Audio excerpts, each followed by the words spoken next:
Alors, quelles sont les erreurs éliminatoires le jour du permis de conduire? Bonjour à tous les futurs détenteurs, détentrices du permis de conduire, j'espère que vous allez bien aujourd'hui. Nouvelle vidéo, on reste toujours dans ce fameux concept où vous me posez vos questions et je réponds en moins de 5 minutes, ou presque.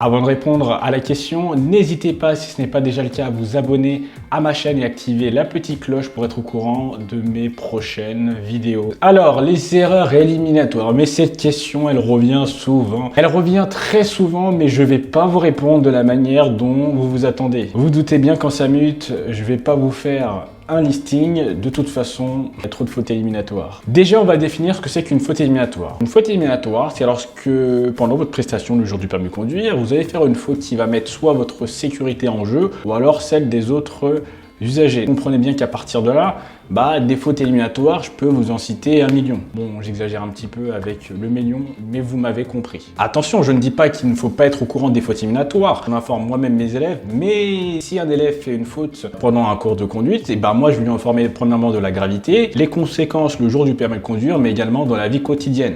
Si le jour du permis, je roule sur un trottoir, je peux potentiellement renverser un piéton, donc c'est extrêmement dangereux. Donc c'est éliminatoire. Si je tourne à une intersection sans regarder dans mes rétroviseurs, dans mes angles morts, donc potentiellement il peut y avoir un scooter, c'est donc très dangereux, donc forcément ça reste éliminatoire.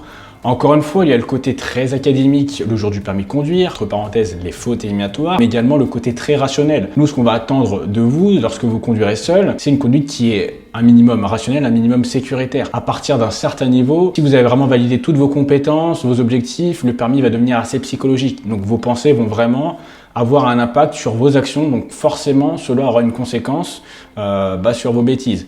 Le nombre de fois on m'a dit en conduite et j'ai peur de faire telle bêtise, j'ai peur de faire ça, et dans les minutes qui ont suivi, à chaque fois, ils ont toujours fait les erreurs qu'ils craignaient. Et je suis sûr que vous reconnaîtrez. Par exemple, j'avais peur de caler. Et juste avant, vous y avez calé. Donc si forcément vous avez validé toutes vos compétences et que vous êtes au point le jour du permis de conduire, vous n'avez pas de difficultés propres sur les compétences ou objectifs, ne cherchez pas absolument à voir quelles sont toutes les fautes éliminatoires qui existent. Imaginez, à chaque fois que vous sortez de chez vous, je sais pas, pour faire vos courses, etc., vous n'allez pas vous faire un listing de toutes les choses, tous les trucs négatifs qui peuvent vous arriver. Je sais pas, perdre vos clés, vous faire masser par une voiture, vous faire voler votre sac, un avion vous tombe dessus. Bon là j'ai un peu exagéré avec l'avion. Bien sûr que non, vous allez faire vos courses, mais vous pensez à être prudent durant votre trajet, sans forcément chercher à penser à tout ce qui pourrait vous arriver de négatif, sinon vous ne vous en sortez jamais. Maintenant, l'idée, les amis, c'est bien sûr d'éviter d'être dangereux, donc parallèlement de faire des fautes éliminatoires, ciblez-vous vos difficultés, les travaillez précisément, comme ça vous minimisez vos chances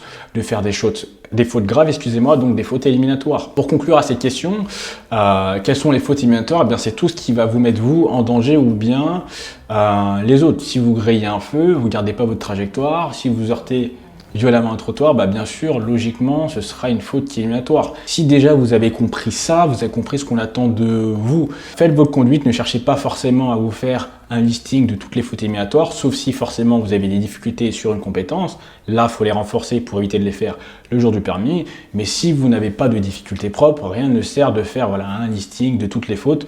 En plus, le jour J, vous n'y penserez même pas à vos fautes éliminatoires.